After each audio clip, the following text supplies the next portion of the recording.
Okay, so what we're going to do today is we're going to hopefully prove the martingale convergence theorem.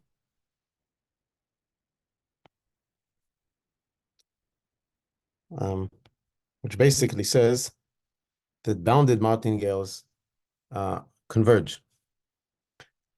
So the bounded martingales always give you a convergent sequence. And I'm going to stress that bounded here means only from one side. This is something that people don't realize many times. It's enough to have the martingale bounded from one side. For example, a positive martingale will always converge. Okay? Not to a constant, to a random variable, but it will always converge. It will always be a Cauchy sequence, for example. Okay? So, and this is this is extremely useful.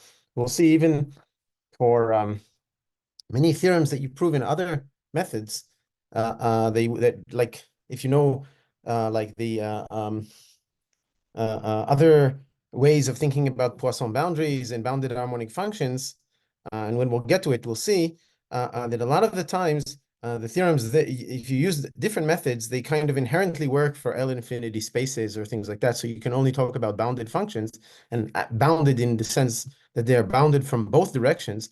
But positive martingales or positive harmonic functions, for example, they constitute kind of a class which you cannot deal with using these, I would say, Banach space methods or functional analysis methods because they don't constitute a space.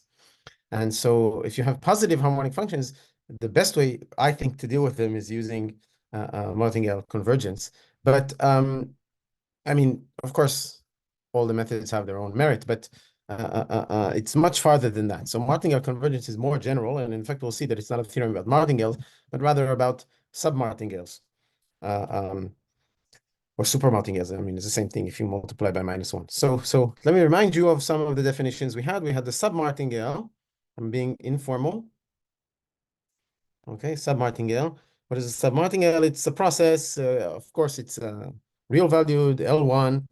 All the random variables are uh, um, uh, integrable, and all we have is the martingale condition would be that if I conditioned on the past, then I would have to have equality, but sub-martingale just means that the right. I think it means that the averages go up, right? So the sub refers to the current thing with respect to the average. Okay, and we also saw a predictable process. If we had a predictable process, and this just means that HT is measurable with respect to, so predictable is with respect to some other process or some filtration, and HT is measurable with respect to, say, sigma of x0 up to xt minus 1. So it's always measurable with respect to the one previous guy in the filtration. And we proved, so we proved, or I gave it one as an exercise and one we solved together. So we saw that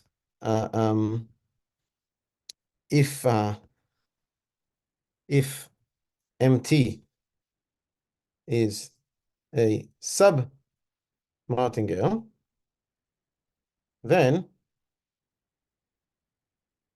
I can take any real number, I can subtract it, I can make this strictly positive or 0. So this is the same thing as saying, MT minus A plus, right? This is the same thing. And for any number A, for any A, no matter which for any real number A, so just take any real number A here, then this is also a submartingale. Okay. So that was one. That was one observation that we had, and the second observation was that if HT is bounded um, and non-negative and predictable,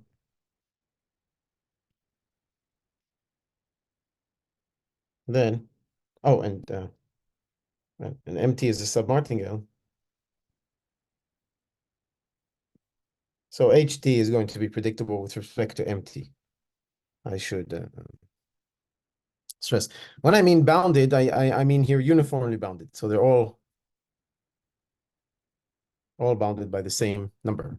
For example, if it's 0, 1 valued, I mean, if it has values in the interval 0, 1, or even if it's just 0, 1 valued or something like that. And that's basically going to be the case that we're going to look at. But if you have a submartingale and you have a predictable process with respect to that submartingale, then you can define the dot process. So you just define this dot process, which is the sum 1 to t of h s ms minus ms minus 1. And this process is also a submartingale. Okay? So we proved well, we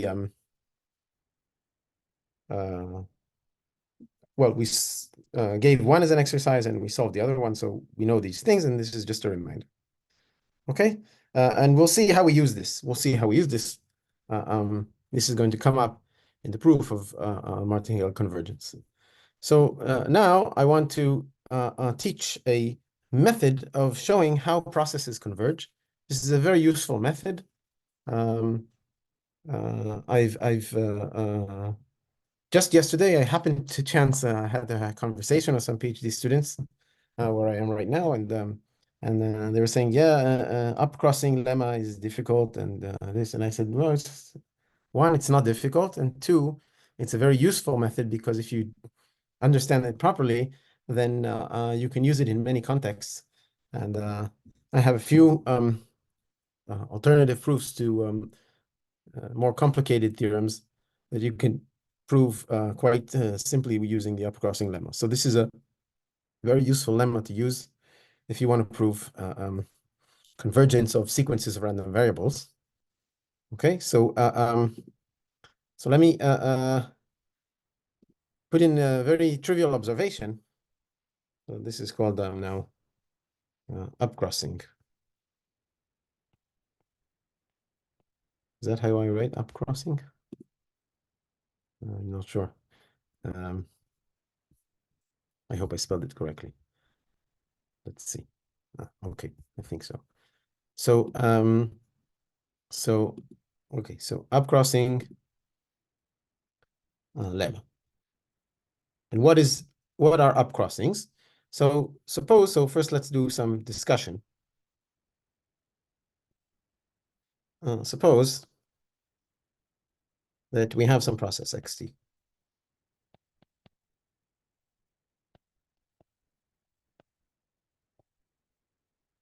Process just means sequence of random variables. Okay, so just one random variable for every natural number, and the real valued. Okay, so they take process numbers, so we can talk about bigger or smaller than numbers, right? And so we can fix some real a less than b. Okay, so we can fix some interval.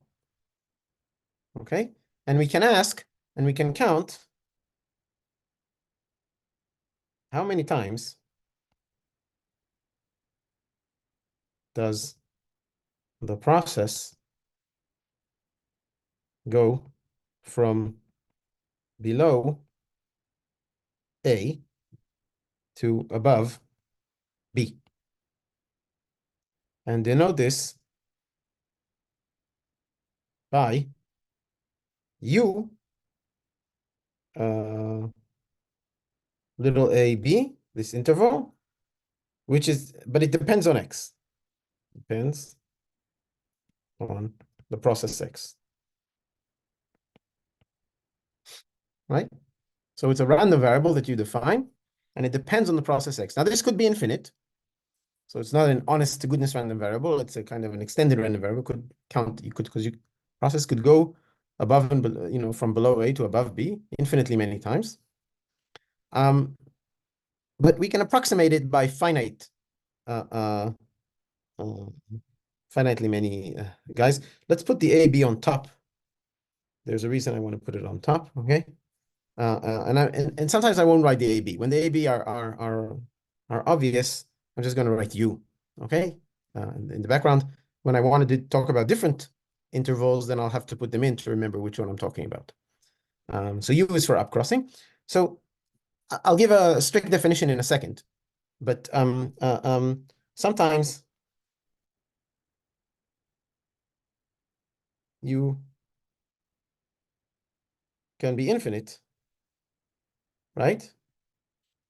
So be careful. So what we should do is we should approximate it by the number of upcrossings up to time t, and then let t go to infinity, right? So we can define u t of AB. This could be the number of upcrossings. I'm not being imprecise or informal, but it just a number of times it goes from below A to above B, but up to time t. You're not allowed to look at the process beyond time t. And then it's obvious that these guys form a non-decreasing, non-negative. I mean, you're counting something. So these are not just real value, but they are, in fact, take values in the natural numbers. They only count, and they increase, right? Because if you increase time, you can only cross the interval more, and they increase monotonely to UAB. Okay, so we want to understand these things, and so let me write down a precise definition if you want to see how to precisely define these objects. So what you do is you define some stopping times, but okay, forget the word stopping times. We didn't do stopping times yet. Define some random times related to the process. So you have the process, right? You have some realization of the process. You see the process. Everything is measurable with respect to this process, and you start with n1, and you define n1 to be, sorry, the first time beyond, which is greater or equal than 0. Okay, actually, we can do it, well, okay, I'll do it this way. The first time after the process starts could be 0. Okay, so this is greater or equal, such that you are below A. So the first thing you look at is below A. So xt is below A. Okay, so this is uh, um, this is the first thing. Let's do below. We did open intervals, so it's the first time you're at most A, and then you look at n2. You define that to be the first time that after you were below A, so after n1. First T after n1. Once you know n1, you can define n2. It's the first time after n1, such that these are all random objects, right? They look at the process, and they get from the random realization of the process, they get their values. And it's the first time after n1 such that you're above, or you're at least B. Okay? And now you continue doing this inductively. You continue defining these inductively. You notice that they can be infinite. What does it mean? So the convention is that infimum of empty set is infinity.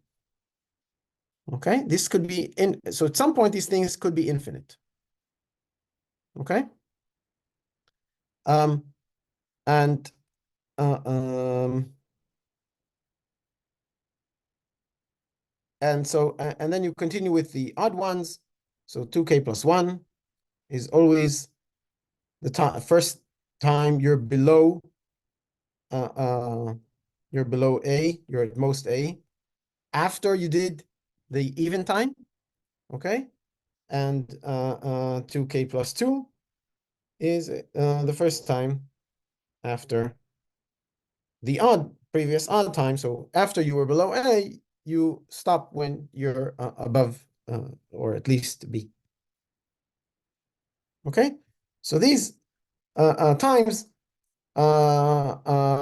if you think about it, they look at when you're below A, when you're above B, when you're below A, when you're above B, when you're below A, when you're above B, right?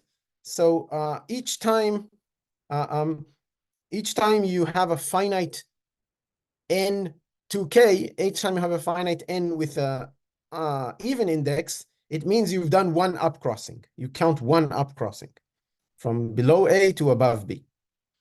Okay, so this is what they count. And so you can define u t of AB. This will be, I want to count how many up crossings did I do. So I want the minimum of k such that n to k is finite, sorry, this is up to t, is less than or equal to t.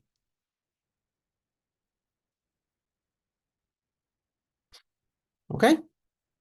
So this counts how many times, sorry, not the minimum, rather the maximum.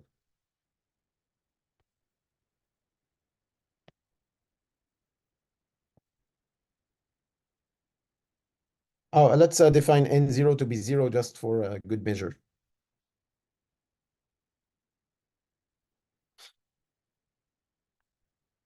N0 is special because it could be equal to N1 if you start below A. But just for... okay, so let's see what happens. If N1 is infinite, if you never go below A, then U0 counts 0, right? If N2 is infinite, then U0 still counts, U0 still counts 0, right? But if, for example, if then ut still counts 0, sorry, not u0. But if up to time t, you've done exactly k times going from below A to above B, then ut will tell you k. Okay, it's exactly looking at, you have your process. Let's draw an example. So you have your process, it's going up and down. So horizontal is time and vertical is position, right? So this is my process. Of course, it's not usually continuous, it's discrete, but I just draw it for ease. Right, so I have some process and I have some interval. I have some interval. This is A and this is B. Okay.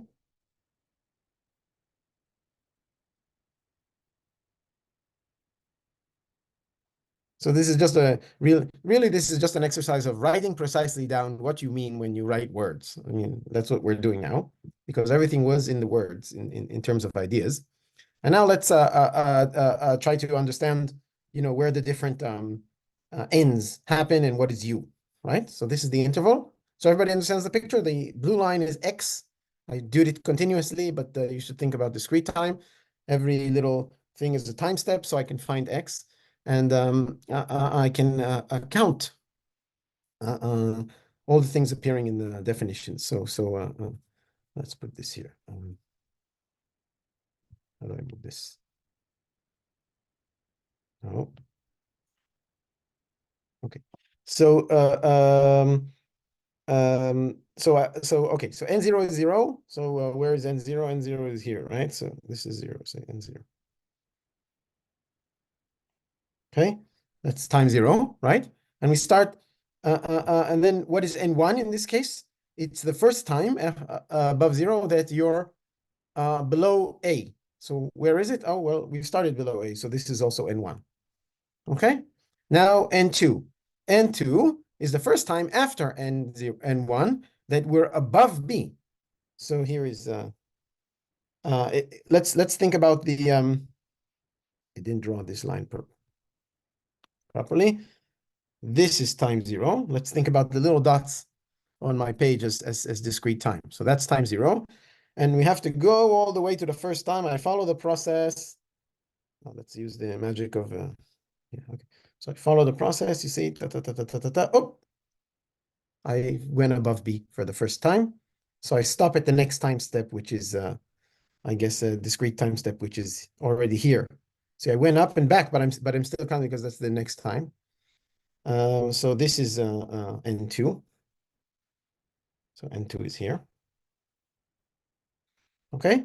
Now, what is N3? N3 is the next time that I've gone below A. Okay, so if you look at about it, it looks about here. This is N3, right? I've gone below A.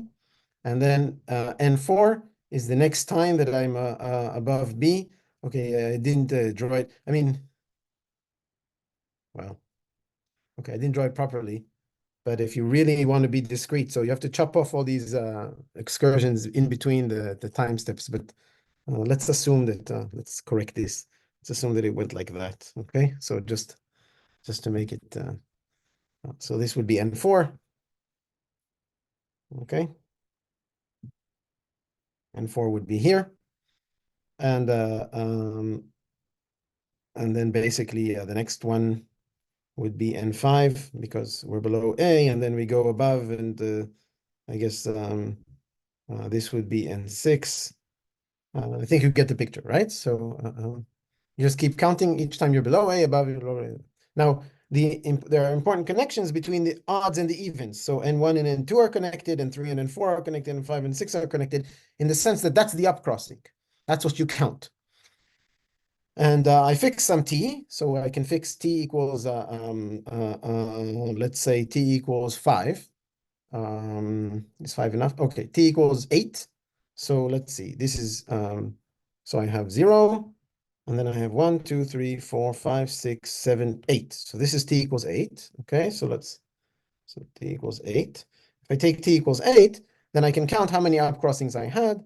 And I can see that ut would be, well, I only have one red thing. That's one upcrossing, right? I'm in the middle of the second upcrossing, but I don't have it yet. Okay, so ut would equal u8 in this case would equal 1. Okay. Incidentally, u3 would equal 0. Okay, because I haven't completed an upcrossing. And but if I go all the way up to t equals, I don't know how much is it. So this one was 8, 9, 10, 11, 12, 13, right? Or 12 even would be enough. But if I went up to u 12 or 13, then I would get 2 already. Okay, so I would count 2 upcrossings, and I can continue counting these things, and you can see that u has to be a finite number. Okay, u always has to be a finite number. Ut has to be, but of course they can converge to infinity. Okay, you can never do more than each upcrossing needs at least 2 steps, so you can never do more than t over 2 upcrossings, no matter what you've done. Okay. Okay, so this was an explanation of the precise definition of what actually these words mean. Okay, so we have the upcrossings, and now here is a very, very nice observation. It's not even you don't really need it to prove. Observation, xt, so we have the process xt, which with respect to we define the upcrossings, right? xt converges almost surely. So what does it mean? With probability 1, it's a convergent sequence if and only if for every a less than b rational numbers in Q, okay? And it's for me, it's important to take rational numbers here. The probability that U, A, B is finite is 1. Now, what is this probability? I just want you to notice that this probability is equal to, because of monotone convergence, because the UTs are converging monotonically, and because um, and so we have a monotone convergence of events to this thing. So this is just a, right? What does it mean for U to be finite as a limit of an increasing sequence? It just means that the sequence is bounded, right, at some point. And so what we have is, well, okay, let's leave. We'll talk about it later. Sorry. Okay. So just notice that this is the fact that this is finite is means you can understand it in terms of kind of uniformly bounding the UTs. For example, if you can show that all the UTs stay below some number, right? Then you can show that this UAB was finite. For example, if you can show that this UAB has a finite expectation, then it's definitely finite, almost surely, right? Okay.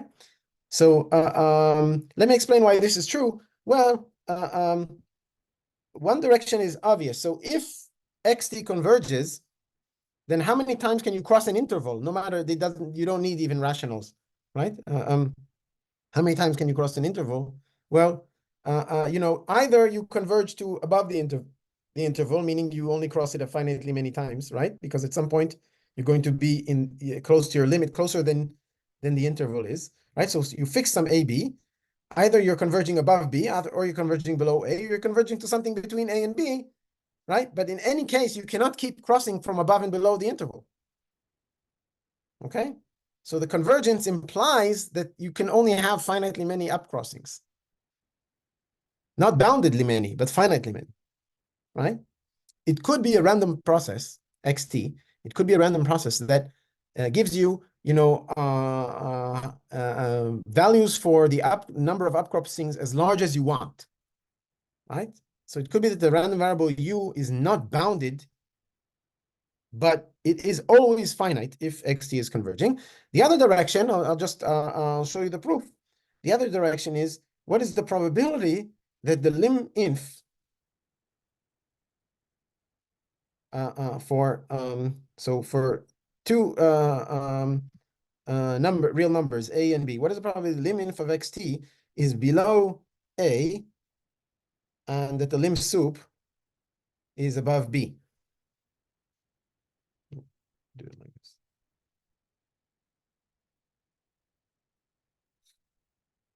Right? So,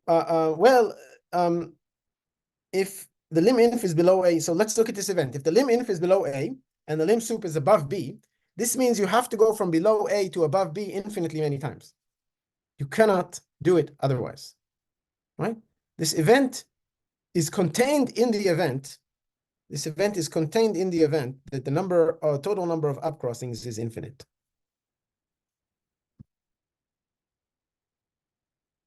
Okay? So if I know that the total number of upcrossings is finite almost surely, I know it only for the rationals. Oh, well, good, but I don't need anything. The rationals are dense.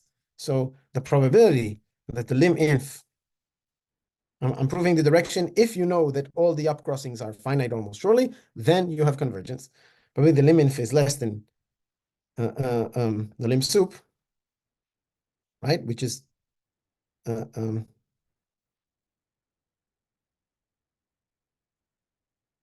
yeah, the probability that the lim inf is strictly less than the lim sup. I want to prove that the lim inf is greater or equal than the lim sup, and that's enough, right?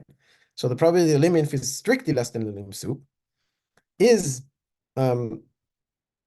bounded by the probability, or in fact, this is equal to, but never mind. There has to be two numbers in the rationals because the rationals are dense. I'm using the fact that the rationals are dense, and then I'm going to use the fact the rationals are countable. Okay? We have, it's a miracle that we have such a set. It's not it's a proof that God exists, right? So, so the probability that we have two numbers. So the event that lim inf is less than lim sup means that I can find two rationals, right? Such that the lim inf of xt is below a and the lim sup is above b. I can always fit a little rational interval inside between the lim sup and the lim inf, right? Now these A and B are random. They're random, right? They depend on the sequence, but there have to exist two of them. I put everything is inside the probability, so it's inside the event. Okay, now, so I have a union of many events, but countably many. So I'm using the fact that it is countable, and I can bound this by just the sum over all A and B rationals, such that the probability that now I'm bounding the event that the lim inf is less than A and the lim sup is bigger than B, but that we said is bounded by the probability that UAB is infinite, and by assumption, this is 0. Okay, so if you know that all the upcrossings are finite, there is no rational interval which you can cross, go below and above infinitely many times. This means, since the rationals are dense, that you cannot do it at all. So you have to have the lim inf greater or equal to the lim sup. It has to converge. This little observation, I mean, it's subtle and it's beautiful and it's like so simple, but it's really powerful. So let's see how we can use it to prove martingale convergence. Ariel, can I have one question? Of course. Just more, I don't know, just the first inequality, can it be equality if the lim inf of xt less than a less than b, that if all this event is a subset of the UAB equals infinity? You're asking about this one? Which one? I didn't see the marker. This one? Yeah. Yeah, so it could be. Yeah. Yeah. Oh, okay. Thank you. If the number of up crossings is infinite, but I only needed the other direction. If the number of up Yeah, crossings is just infinite, then you've been below A infinitely many times and above B infinitely many times. The lim sup has to be above B and the lim inf has to be below A, so they're not equal. yeah. This is the up crossings is exactly capturing. It's the same thing. Up crossings is capturing the fact that the lim sup and the lim inf, that your sequence is not coming together. It's exactly capturing this phenomenon. Okay?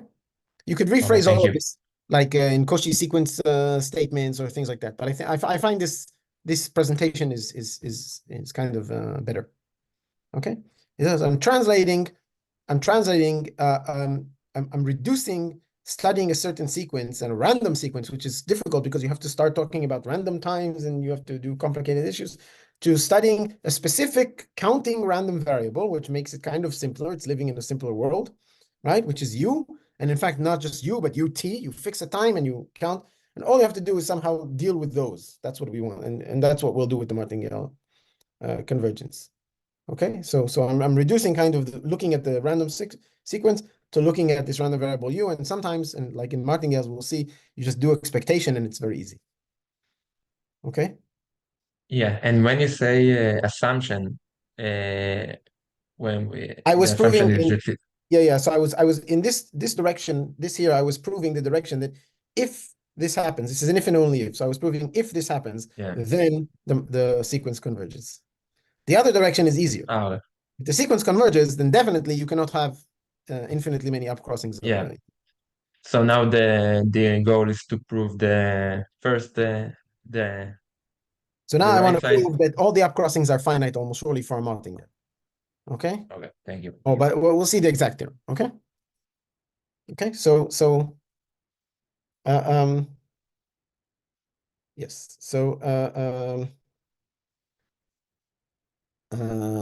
Yeah. So what did I want to do? Yes. So we want to prove that martingales converge. Okay. And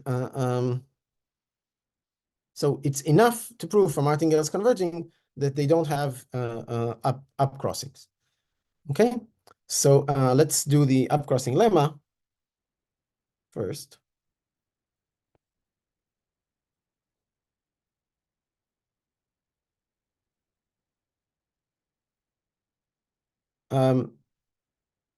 So the upcrossing lemma is the following, and it's actually about submartingales instead of martingales. Okay. So let MT be a submartingale. Remember, so this is something weaker than a martingale, and define the up crossings as above, U, T, A, B, okay? And we'll just call this UT, okay, for fixed A less than B. And then we're going to have a bound on the expectation of UT. And this bound is going to depend only on M, and in fact, expectations that have to do with M and not on T. Well, okay, sorry, it will depend on T. No, okay. But we'll have some control. Okay, so let's see what we get. So then the expectation of UT, remember, so A and B are fixed, okay, is going to be less than or equal to fraction B minus A time, well, times, or on top, I'm going to have the expectation of MT minus A plus, remember, this was MT minus A indicator that MT is bigger than A, okay, minus the expectation of M0 minus A plus. Okay? So this is the lemma. So you see that if you can control the convergence or the limb sup or the supermum of this side, if you can control the supermum of these things, now this is fixed in T, so you really have to control the supermum of this. If you can control the supermum of MT minus A plus, then you have a uniform bound in T on the expectation of UT, so the expectation of U, the infinite U, will be finite. And if the expectation is finite, it means U is finite almost surely. So this is the way we're going to do, I mean, we'll prove that that's the case for martingales. Okay, or in fact, that will be our assumption about which martingales converge, those that you can control the supermum of the MT minus A plus. That's what I mean, you see how the assumption comes into play. It's just what gives you the right bound for controlling the upcrossings. Okay, it basically shows you that this theorem is kind of tight because you can't get away with the, the upcrossings is basically the same thing as convergence. And here you're just controlling the expectation. So it's very hard to find like an example where you don't have upcrossing, you can't use the upcrossings, but you do have convergence. So this is pretty much the best you can do. Okay, so a proof of the upcrossing lemma. So let's prove it. Okay, so I want to make things easier for myself, so I'm going to define a new process xt. This is going to be, so remember, A and B are fixed. The lemma is for fixed AB. You have upcrossings and you have something that involves AB. So I have A plus MT minus A plus, I'm going to write it slightly different. This is A plus MT minus A times the indicator that MT is bigger than A. I mean, these two are the same thing exactly. Okay, so this is my X. And now remember my ends, right? The ends were the times that you were between you're inside an upcrossing, right? So so I'm going to define HT. This is going to be the indicator of the fact that there is a K such that T is inside the kth upcrossing. Okay, so what does it mean? T is above the odd n and at most the even n. Okay, so this just means this just means that T is in the middle. So your time is in the middle of some or of the kth upcrossing, right? So there exists a K. So it's some upcrossing, but of okay, so some or the kth upcrossing. In words, this is what it means. If we look at our picture from before, then what we had is that it was going up and down, and we were counting. We put these little red lines that were the upcrossings, and T is somewhere in on the red lines. not in different ones, but inside one of the upcrossings, right? So all HT does is it looks at a certain T and it asks for, are you in the middle of an upcrossing or not? Right? You can look at the process and you can see if that's the case, right? And but not only that, of course, if I call this HT, then you're expecting me to say something about it. And what I want you to notice is that the event that the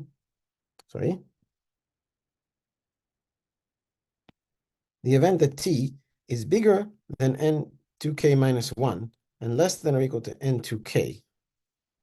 Okay? So, or maybe let's write it differently. So, when is HT equal to 1? Well, this is if and only if there is some K such that T is bigger than N2K minus 1 and less than or equal to N2K. But this is the same as saying there is some K for which T minus 1, right? What does it mean for T to be bigger than something? It means that T minus 1, we're using the fact that time is natural numbers and not continuous, okay? So this means that T minus 1 is at least N2K minus 1 and at most N2K, okay? And strictly less than N2K, right? Because we went down 1, right? And so you can see that what you're doing here, everything you only need to see things up to time T minus 1, right? You look at the process up to time T minus 1, and you can decide you can look at the ends, and you can see where the ends that you have up till now are happening, and are you between an odd one and an even one? And everything only depends on T minus 1. So this means that HT is predictable with respect to M. You can decide everything not up to T, but up to T minus 1. And of course, HT is bounded. It takes 0, 1. Non-negative and bounded takes 0, 1 values. Okay? I want you to notice that it's also predictable. I can also say with respect to xt, because the sigma algebra generated by the x's and by the m's is the same. I mean, you decide them. Okay? Since I'm going to use it with the x's, then that's what I want. Now, by an above exercise that we did last time, we know that since MT is a submartingale, also XT is, right? Because we said that MT minus A plus is a submartingale, and we added a constant. I mean, it doesn't change the expectations. So XT is a submartingale, and we have a predictable process. And so we can look at the dot product, right? That's what, so maybe not an above exercise, but by some above exercises. So since empty is that's one thing. And the second thing is that we can look at the dot between these two things, right? And this is, and is also a submartingale. Okay? Not only that, but I can also look at the process 1 minus h, right? So I can do 1 minus h dot x.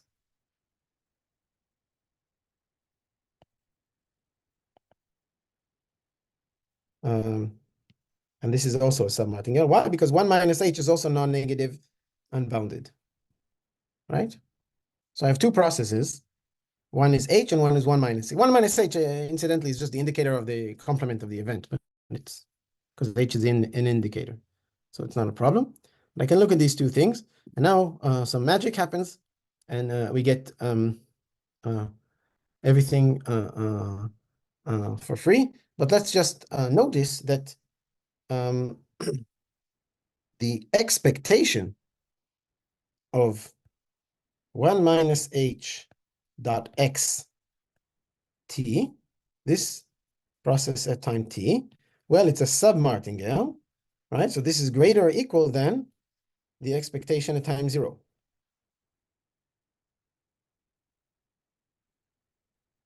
Right? But then you check that the expectation at time 0, is 0. Okay, so let's see what it is. So 1 minus h dot x t, remember what's the definition? It's the k from 1 to t of, you have 1 minus h k, right? Which is 1 minus h at time k, all of this times xk minus 1. Right? So what is this at time 0? When t is equal to 0, there's no sum here. Okay, so just 0. Okay? Or if you want, you could have taken it at time 1 and seen that it's non-negative. But anyway, it's, so this is, so also not, this is not 0, but this one is 0. So all of my expectations here are non-negative. Okay? And now let me look at what is, so I have the expectation, or, yeah, so the expectation of xt minus x0, which we'll soon interpret, we'll soon say what it is. Well, this is equal to, I claim this is equal to the expectation of the sum from 1 to t of xk minus 1. That's obvious that I don't even need expectations, but this is equal to, and now I'm splitting it into two sums, okay? And I want you to notice what happens to the two sums. I can do h and 1 minus h, right? So I can, if you wish, I can multiply here. I'll do it in a different color. Can multiply this guy by hk plus 1 minus hk. This doesn't do anything, but when I split it into two sums, what I get is one time the h dot process and one time the 1 minus h dot process. So what I get here is the expectation of h dot x t plus 1 minus h dot x t. Okay, and this is just because of how you define the dots. I didn't use any properties now. I'm just splitting things into, sums. I'm just playing around. Okay, but now expectation is linear. Everything is finite. Expectation is linear. The second expectation we just showed is expectation of a submartingale who has 0 expectation at 0. So this is greater or equal than the expectation of h dot x t. Okay, so first of all, we have this observation. So we have to understand what is the expectation of h dot xt. So let's understand what is h dot xt. What is it counting? It's the sum, k equals 1 to t. Indicator of something, right? Indicator that there exists, okay, such that t is between n, 2k minus 1 and most n 2k. So the t is in the middle of some upcrossing. I'm going to write that, so t is in some upcrossing, because it's easier to remember what's going on than to write down all the precise definitions. But just to show you that it works, if I did precise definition, and this indicator is multiplied by my x's, right? So xk minus xk minus 1. Now, what is this counting? So I'm going over all the times. I used k twice. Let's do this s. This is s. Sorry. Should not have called this K because I have a K in the definition of my, so this is S goes from 1, and this was actually HS, so S was between, S is in some upcrossing, and this is XS minus 1. So what is this counting? I'm summing over things, but I'm not summing over all the times. I'm summing over times up to time t, but then I have a 0 in the indicator when I'm not inside an upcrossing. So if I'm looking at my process, remember I had my process xt, right? And then I have my ABs. I have my ABs, right? So let's see what I'm doing here. So t is somewhere here, so I stop at some time t. Okay, this is t. And I'm summing over all the s's that go up to this t. But then I'm killing what I'm summing over. I'm just putting a 0 if I'm not inside some upcrossing. Here's one upcrossing, right? And then I have above, then I go below, and then between this and all the way up to here is another upcrossing, right? So I'm going to be summing over these times, just a very, very small amount of times here, and then a large amount of times maybe here. And then I stop summing because I reached t, okay? But I'm only looking at where I have upcrossings, and I'm summing over those s. Otherwise, I sum a 0, and I'm summing the differences, right? Summing the differences of so I'm doing telescopic sum. So what I get is the x at the end of an upcrossing minus the x at the beginning of an upcrossing. Okay? So this sum is definitely more than just to look at the sum over the upcrossings themselves up to the last upcrossing, which was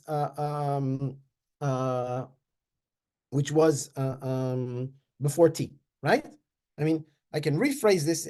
I can rewrite this sum as the sum that goes from 1.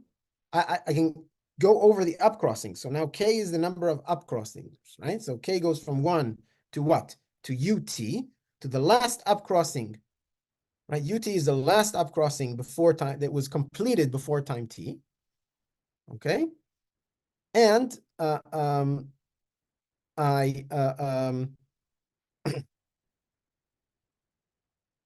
yeah, and then I have to sum over all the times inside that upcrossing. So it's from n to k minus 1 plus 1 up to n to k. Okay, so I'm summing over that, and I'm taking the differences, xs minus xs minus 1. Okay, but these differences just give me the endpoint minus the start point, right? Now, the start point is below A, and the endpoint is somewhere above B. I don't know exactly where it is, but it's above, it's above B, okay? So, so this is bounded at least, right? So again, so this is equal to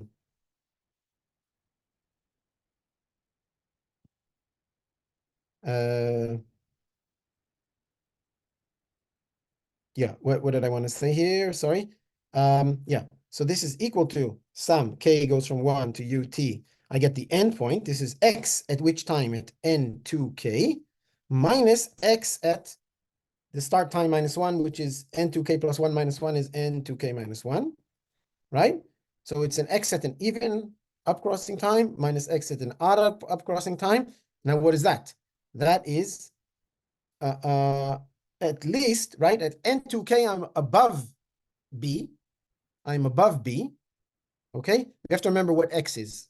Yeah, maybe we plug it in now. So x is what? X by definition was, where did we write down what x is? Yes, so x is a plus mt minus a plus, right?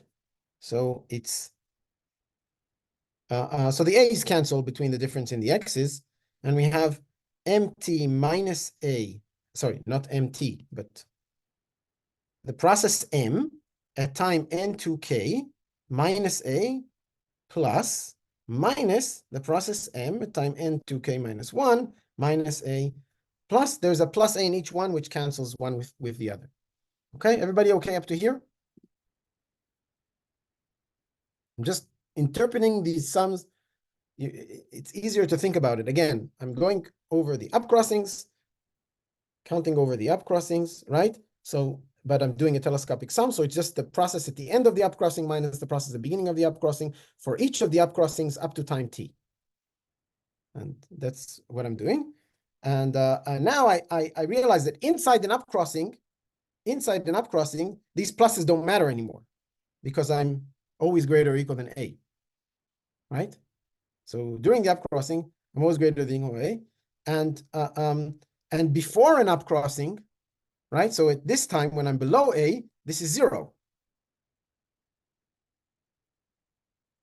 Because this is a negative plus is 0. And this thing just gives me b minus a, right? So the number of things I have here is at least, this can't be smaller than b minus a, and then I sum up to ut, so I have the number of upcrossings. So I have this inequality.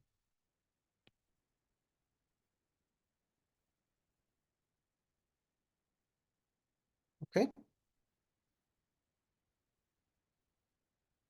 There it is an inequality because I went above b. I could be higher than b. I could have jumped higher than b. So I lose some things here. But most of the inequalities I wrote are equalities, except for basically the last one. Okay. So so we have this. So what do we get? Well, if we go back to what we had the ut. If we take its expectation, then we take the expectation of b minus a ut. It's bounded by the expectation of this, but the expectation of this dot is bounded by xt minus x0. Let's write that down as one equation. So we have the b minus a times the expectation of ut is bounded by the expectation of xt minus x0. And this is, again, the a is cancelled, right? And we get the expectation of mt minus a plus minus expectation of m0 minus a plus. And I think this was the statement of the lemma, and if not, it should be. Yeah. Okay. This was exactly the statement that we had. We just moved the b minus a. Okay. With some control over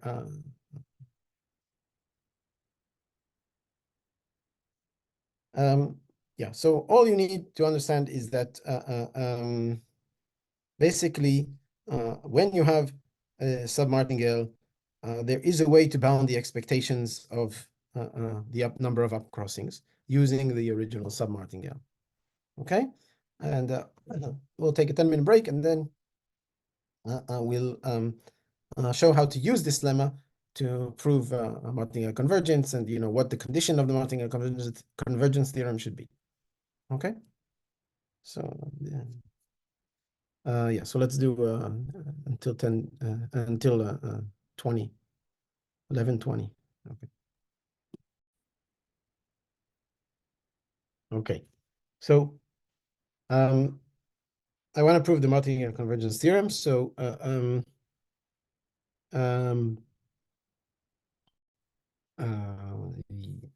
wondering if I should. Okay, so let's first write down theorem. Martingale convergence. And so we have to make a few assumptions. Not every martingale converges, of course, but we're going to make assumptions, but you're going to prove something about submartingale, and we're going to get a strong type of convergence. Okay. So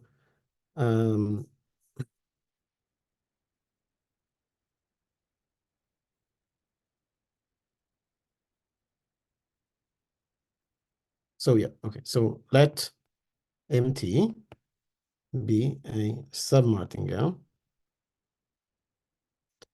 Okay, so we have a submartingale, and we're going to assume, and this is the important assumption, that the supremum over all T of MT plus in expectation is finite. Okay, that's all I'm going to assume.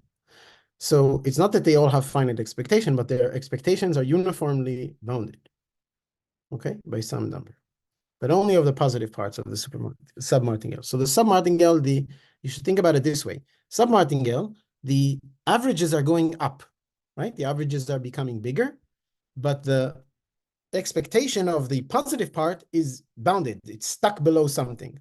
So on average, you're getting bigger, but the averages are bounded. And so you can think about it as an increasing sequence or a non-decreasing sequence that's bounded from above has to converge, right? And that's basically the theorem, but just in a more sophisticated way.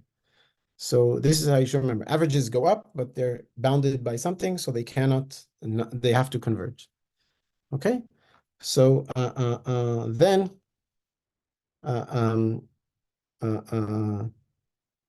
there exists some m infinity in L1 such that MT converges to m infinity, and this convergence is almost sure convergence. Okay, so we have an L1 random variable such that these random variables, this submartingale convergence. Okay, so let's prove the theorem. So we fix A, B rational numbers, and it's sufficient to show that for U, which is upcrossings, right? The probability that U is finite is 1. Right? It's sufficient to show that for every A and B rational numbers, the number of upcrossing, total number of upcrossings is 1, right? And in fact, and so it's suffices to show, to bound the expectation of U is finite, right? If the expectation of U is finite, then definitely the random variable has to be finite almost surely. The opposite does not have to hold, but this direction is obvious. Okay? And recall by the upcrossing lemma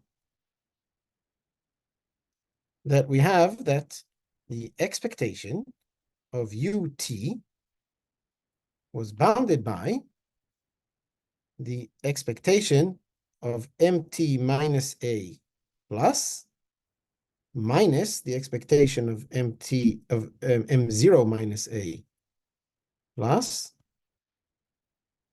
divided by b minus a, right? Now this is, of course, bounded by, I can remove the second one, the expectation of m0 minus a plus, it's in a minus sign, so I can remove it. That makes things bigger. And the first one, I'm going to bound using the fact that mt minus a plus, well, let's think about it. Either mt is less than a, and that says 0, or mt is bigger than a, and that just says mt minus a, but then mt minus a is always smaller than, okay, then either mt is bigger than a. Now, when mt is bigger than a, depending on the value of a, mt could be negative or positive. If mt is negative, then it doesn't contribute to mt minus a, or it contributes negatively, so we can throw it away. And if mt is positive, then it's equal to mt plus.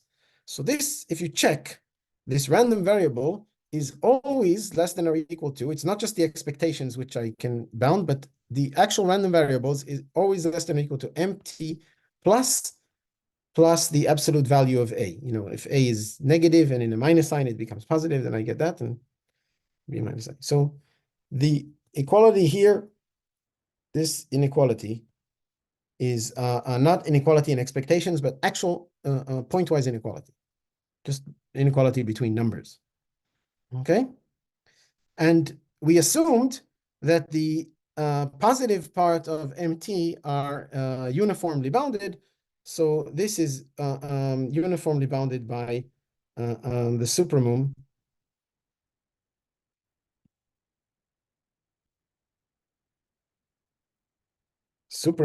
over T of the expectation of MT plus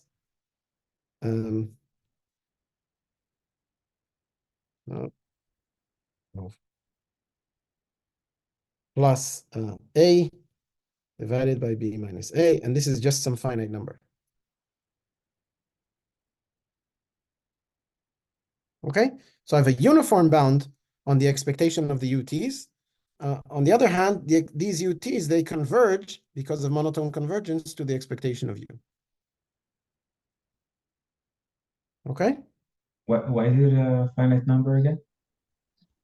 Do we have an assumption on the MT? Yes, we put in the theorem an assumption that the supermum of the MT plus is finite. And the rest is just A and B. Okay? Now I still did not completely prove the theorem because the theorem also tells me that the limit of this sequence is in L1, which is something that I don't just get for free from the upcrossings, but I need to prove it. Okay? So let's prove that the limit is in L1. And basically, this is just a game with Fatou's lemma. So let's see, what is the expectation? So, okay, so there exists M infinity, which is the limit of MT almost surely, right? So we can define this random variable. It's well-defined almost surely. So up to measure 0, it's well-defined, just because of the upcrossing lemma.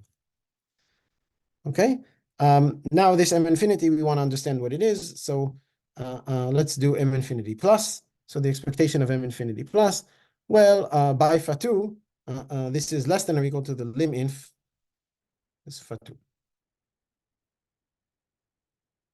of the expectation of MT plus, right? And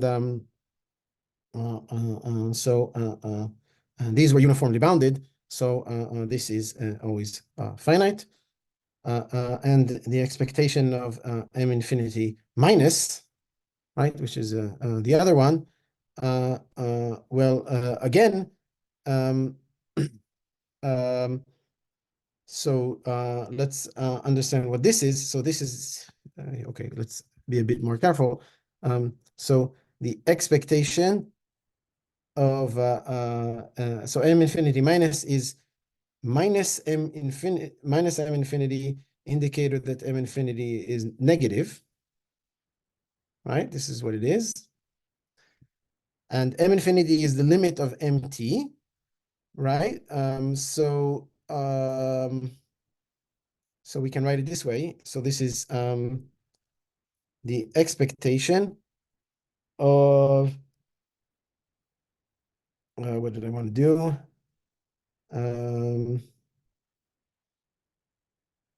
So it's, yeah, so this is M infinity times the indicator that M infinity is positive minus 1.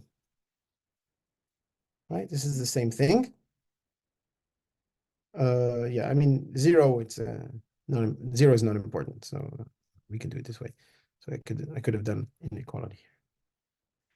Okay, so this is just playing around with things.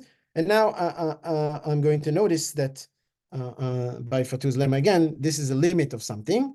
So the expectation of a limit is less than or equal to the lim inf of the expectations, and the limit, and so we have the expectation of M T. We have the indicator that MT is bigger than 0, and we have minus 1. And this is easy to bound because, I mean, we can just split these expectations. MT is a submartingale, so the expectation of MT is greater or equal than the expectation of M0. So this is less than or equal to the lim inf of this sequence. So MT times the indicator becomes MT plus minus the expectation of MT, but the expectation of MT is greater, so the minus makes it larger of M0. Okay?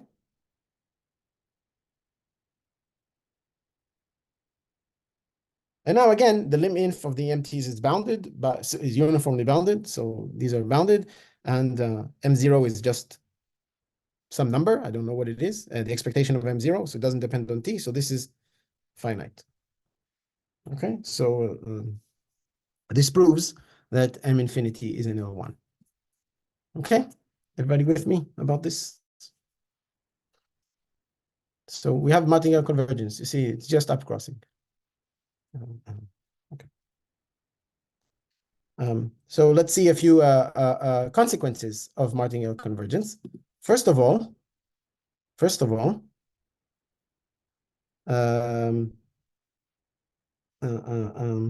corollary.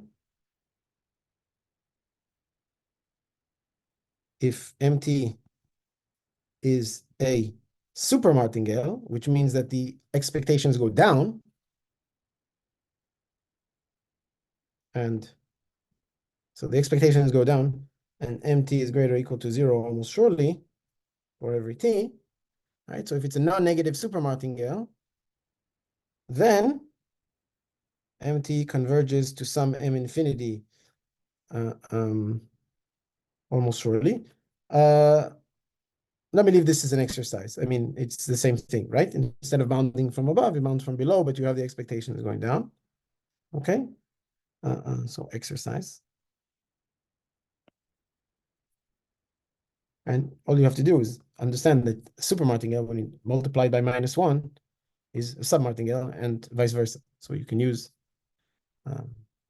the bound to get something. And now what I want to say is that I want to show that actually the convergence of the martingale is for martingales, the convergence also happens in L1, not just in almost sure convergence. So that it's also L1 convergence, which is a stronger statement. Okay, but for this, I would need the notion of uniform integrability. Okay, so I'll say a few things about uniform integrability, and then we'll prove another corollary, which I'll restate soon, is that if MT is a uniformly integrable martingale, so now it's both a martingale and it's uniformly integrable sequence, which I'll define it in a minute. We'll talk about uniform integrability. Then there exists M infinity in L1 such that MT converges to M infinity almost surely and in L1. Okay? Now, uniform integrability will be weaker than boundedness from both sides. Okay? So, but the bounded case is very easy. Exercise, prove that if MT is a uniformly bounded martingale, then it converges almost surely and in L1. And this is easy because if it's uniformly bounded, I'm giving you the answer. If it's uniformly bounded, then you get the condition for any martingale is a submartingale. You get the condition for free for the uniform boundedness gives you the condition you need for a martingale convergence. It converges almost surely, but it's uniformly bounded, so the limit has to be bounded by the same bound, and you have by dominated convergence, you have convergence in L1. So it's just, using completely standard theorems that give you, when do you have convergence at O1 if you know convergence in other, almost surely, for example, or something like that. So this is just standard, but the first corollary that I wrote here, which I need to explain what uniform integrability means, this first corollary is strictly stronger. Any uniformly bounded sequence is uniformly integrable, but uniformly integrable is a weaker condition. Okay, so what is uniform integrability? It's a very useful notion to know about. Okay, so let's give the definition of uniformly integrable. So definition. So suppose we have a collection of random variables. They don't even have to be a sequence. So let X alpha in I can be any index sequence, doesn't have to be countable, and be a collection of random variables. So real valued. We're taking expectations, so we want. Okay. X alpha are said to be uniformly integrable. So integrable just means in L1, right? But now we want uniform integrability. So something has happened for all of them at once. Okay. And you could talk about different definitions. It's kind of tangential to what we're doing in the course. So I'm not going to go deeply into it. We could have studied this and seen what the right definition should be. But uniformly integrable is just, if you study it, you understand that this is the one that the uniformity you want is going to be phrased as follows. When are they uniformly integrable? If what you do is you take the expectation of X alpha in absolute value, right? For this to be finite, this is just X alpha is in L1, but I want them somehow uniformly to be in L1. So I would want to take the supremum over all alpha here. Okay? But this is not good. This is too strong. This is too strong. You can study it. You can study it. And this is logically stronger than what we want. So what we do is we insert here 1 if X alpha is bigger than K. Okay? So we weaken the condition. I'm making, right, when I put in that indicator, I'm making the expectation smaller, right? So maybe, so having this finite is weaker than having, just the supremum of the expectations finite. And now you can ask me, what is K? Well, you take K to infinity. And so you fix a K, you look at the random variables, you look at the absolute value and their expectation of their absolute value, but you only look at the tail. You kill the main part of the random variable. You're only looking at the tail. So you wanted the tails to decay. You only need the tails to decay fast enough so that kind of when you restrict yourself to the tail, you still have a finite expectation. It should be uniformly finite for all the alphas. And then you take this K to infinity. So you can go as far along in the tail as you want. And this has to be 0. Okay, so I can make it by taking large enough K, I can make this supremum as small as I want. Okay, now, of course, this thing is bounded by just the expectation of these guys, right? So you can see that this is kind of related to a condition that all the expectations are bounded, but not completely, because you still have this K here, and you have to be careful. Okay, so first of all, I'll give a few exercises and these exercises mainly are to help you digest the definition. So show that if X is integrable, meaning it's in L1, then X alpha just defined to be X. So the constant collection is uniformly integrable. So UI means uniformly integrable. Let's put it here in the definition.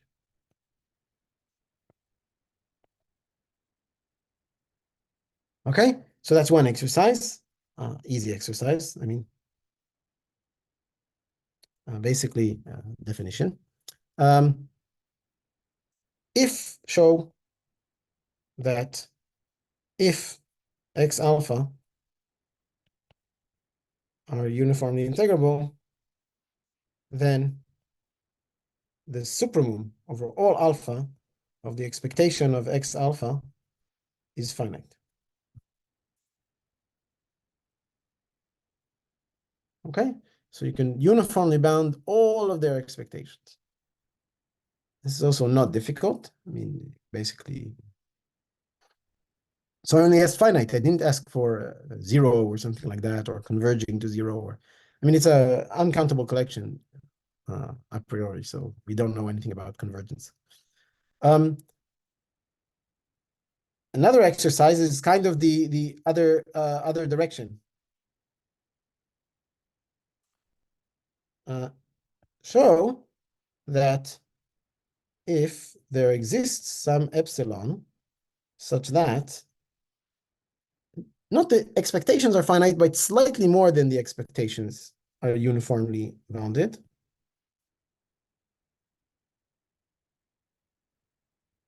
Okay. Then x alpha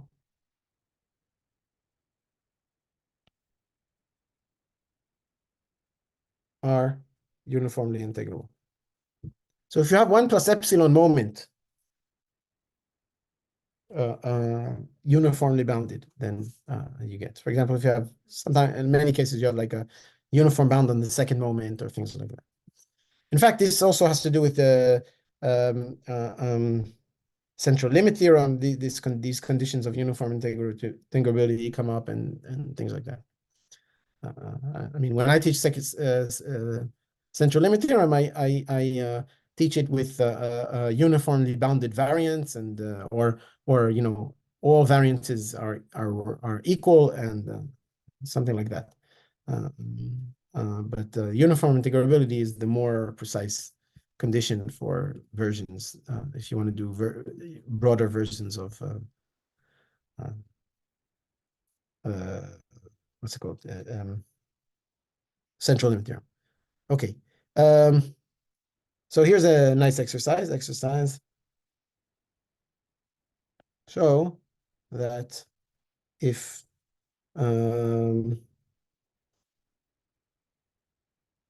so if F alpha is a collection of sub-sigma algebras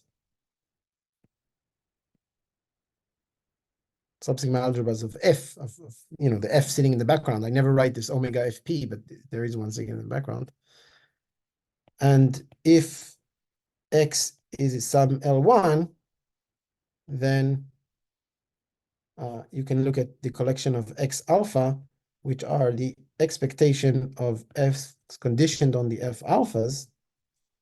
And so this is a collection, and we say that this collection is uniformly integrable.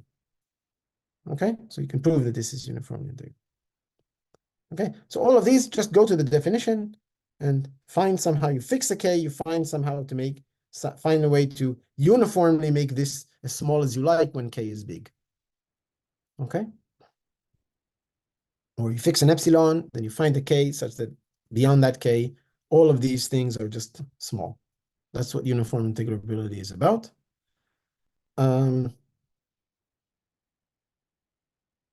Okay. Yeah, so these are the exercises I wanted to have. And this was the important definition of uniform integrability, which we wanted to use inside the martingale convergence theorem. So Yeah, we see here by the second exercise that it's stronger than uniformly bounded, or yeah, it's uniformly strictly bounded. stronger than uniform. If uniform integrability implies, what did I say before? Did I say the opposite?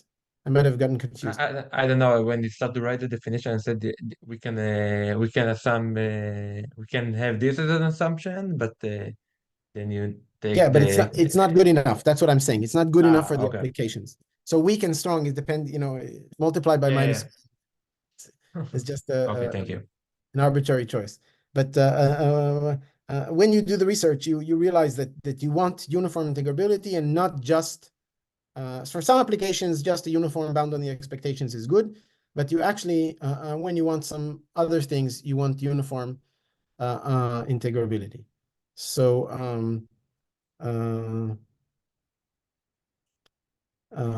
Okay. so this is, I mean, what we want. Okay, so Yeah, thank you.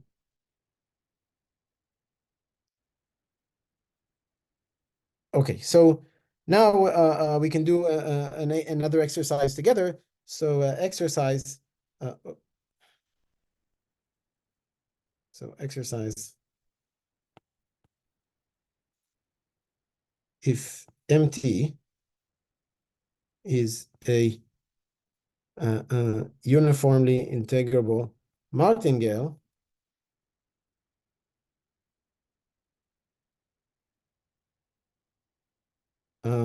then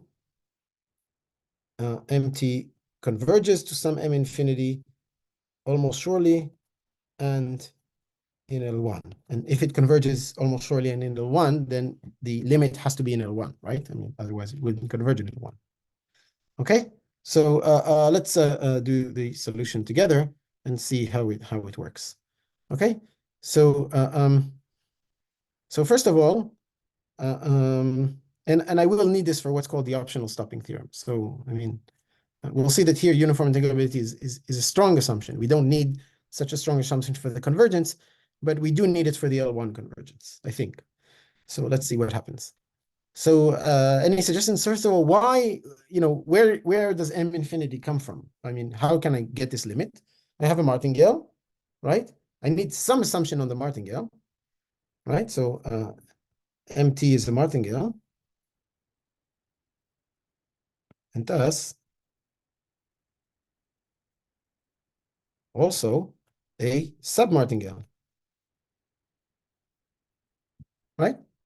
So, I mean, that's obvious. So what was the assumption in the martingale convergence theorem, right? So the assumption was about the supremum of the expectations of MT plus,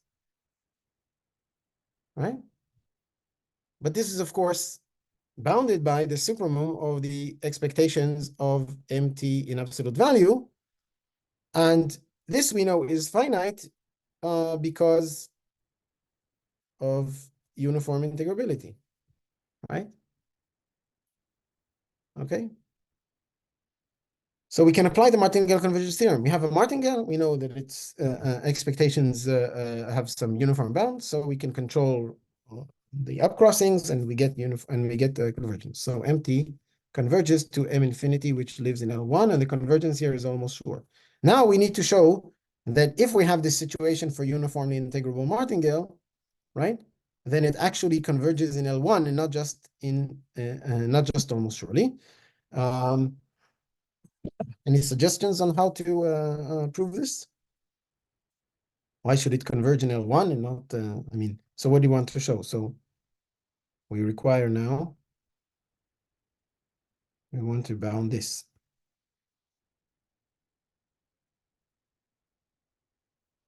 Right? So why is this true? Hmm?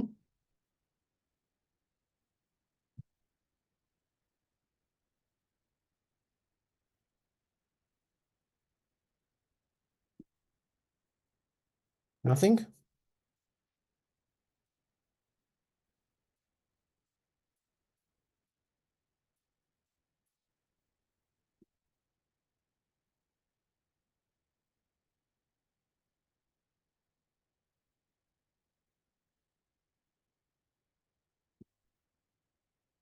Well, I mean, we should think about what's going on, right? I mean, um,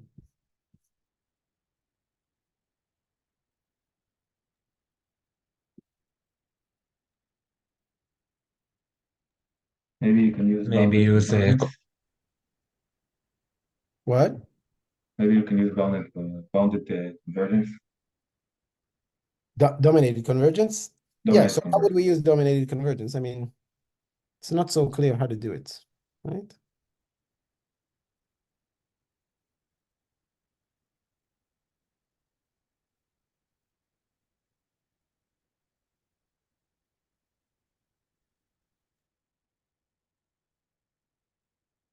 Okay, so there's, Can I ask you a question about something you wrote? yes. Why does uniform integrability imply uniform boundness of the expectations? But it was the other way around. No. So the exercise is to show that uniform integrability implies uniform boundedness of the Oh, expectations. so that's an exercise. It's not something we said. Yeah, I gave it as an exercise. Okay. Okay, here, it's the second exercise. Okay. Yes. So, okay, so how do we, so there are a few ways. You could do this with dominated convergence, but let's think about what's going on for a minute. So what's going on is that you have this empty. Now this empties kind of uniformly cannot be big. Their tails, if you kind of look at their tails, right? You fix some k, and you look at the tails, then even if you just look at, if you kill all the bulk, then the rest still has a uniformly bounded expectation. So kind of this is telling you something that these cannot, go very, very far away in expectation from M infinity. But the way to do this, I don't remember where I've seen this trick. I think maybe I saw it on well, it's either in Duret's book or maybe I saw it on Terry Tao's blog or something, maybe in both. I don't know. But what we do, so the trick, I have some trick. We can define, so fix a k, fix a large k, and define a function phi k of x. This is going to be the following. So I'm going to just do k if x is bigger than k. I'm going to do x between k and minus k, and minus k if x is less than minus k. Okay, so I'm truncating, right? So it's then it's like that, and it's like that. All right, so that's this function, and I mean, on the this is the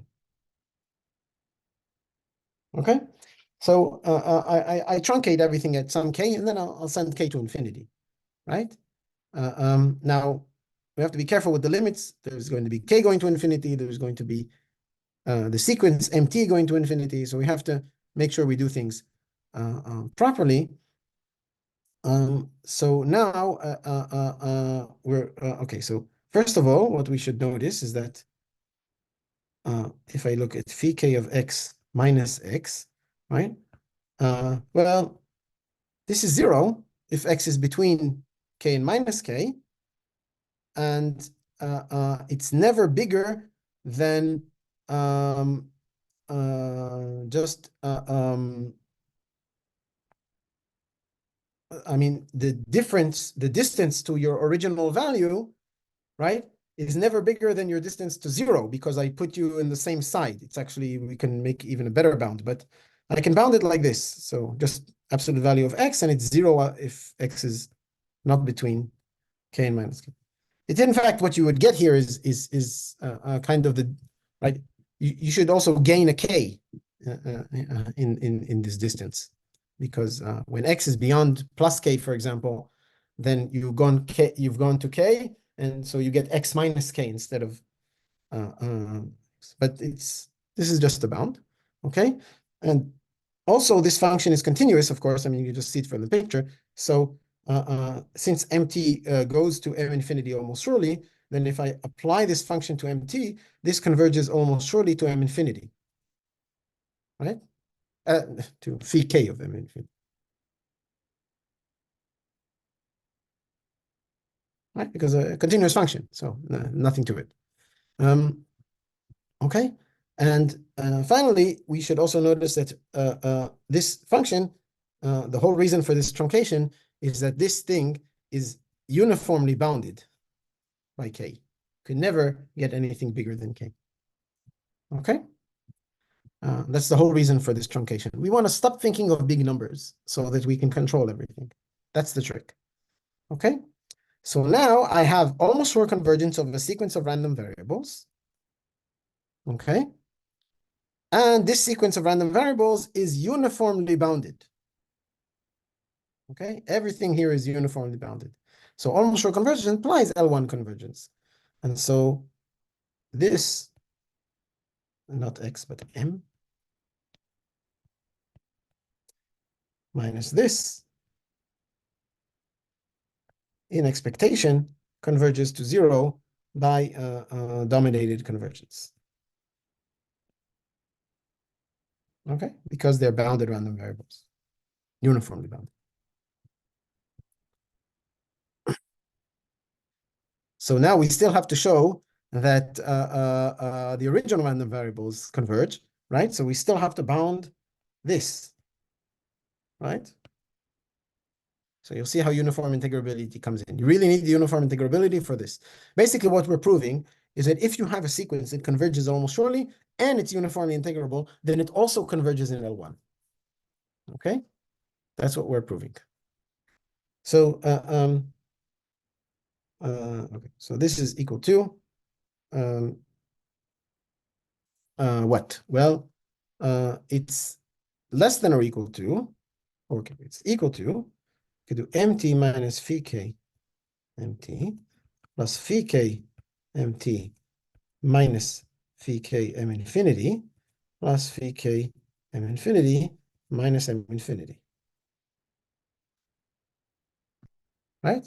And now I use triangle inequality, and each of the terms I have to control. One term, which is very easy, which goes to 0, is the middle term. The middle term, let me just do absolute values. The middle term I can control, right?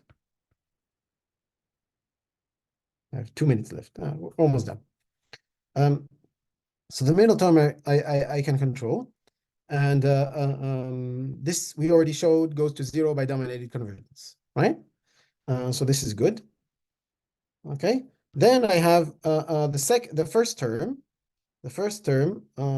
which I want to control, and the second term, which I should control. And these terms are just of a form phi k x minus x, right? So they just look like this.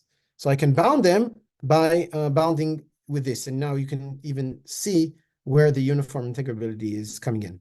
Okay? So then I get, okay, so I get this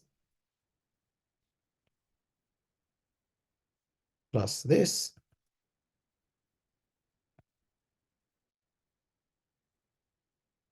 Where this one was this term, this one was that term. And now I'm going to bound each of these terms.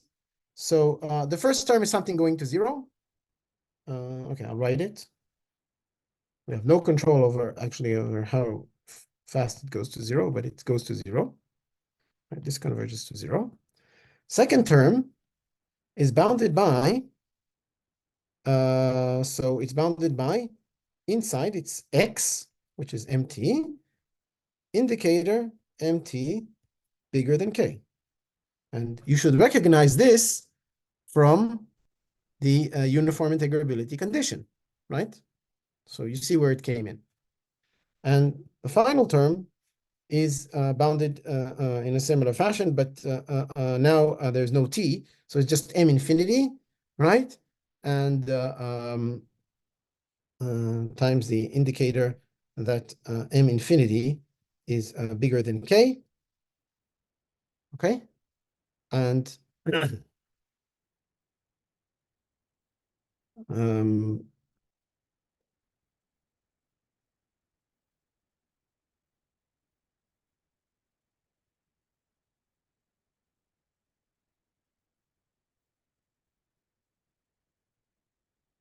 okay, so now, yeah.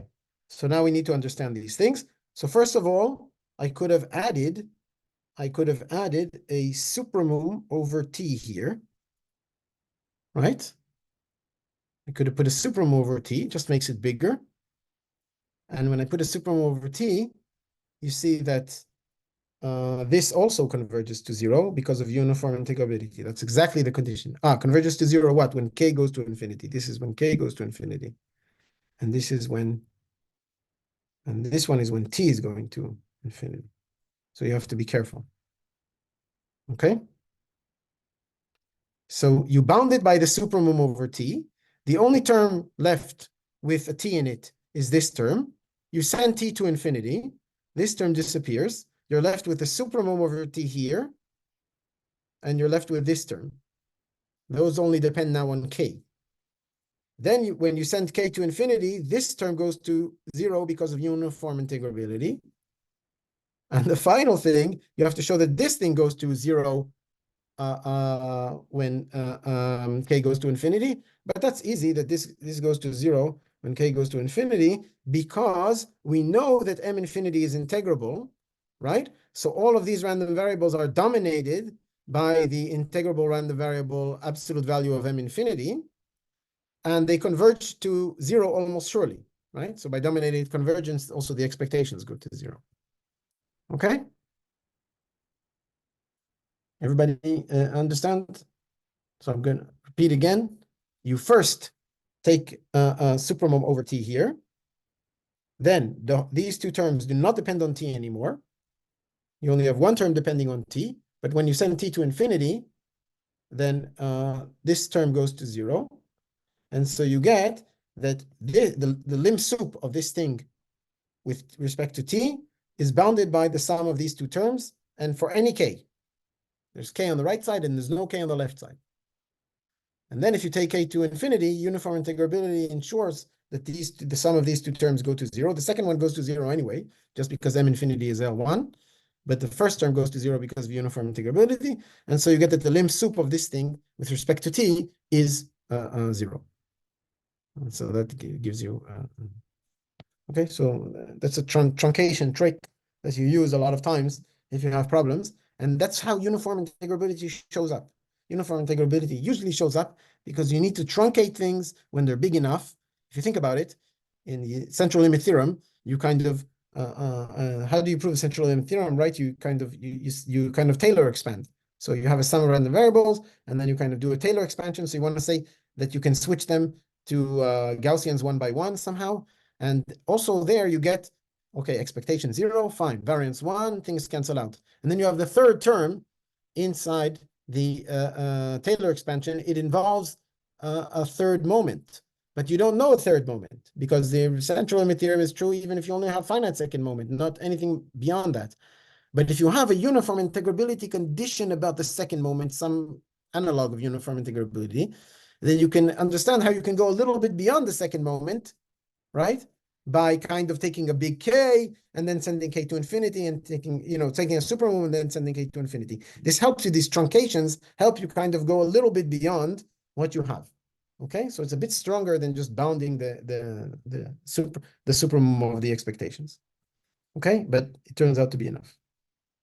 Okay, so hopefully we'll soon start using these things to understand harmonic functions, but we still have to develop one more martingale theorem, which is the optional stopping theorem, which we do tomorrow online, I remind you. Okay? So I'll see you tomorrow. Hola.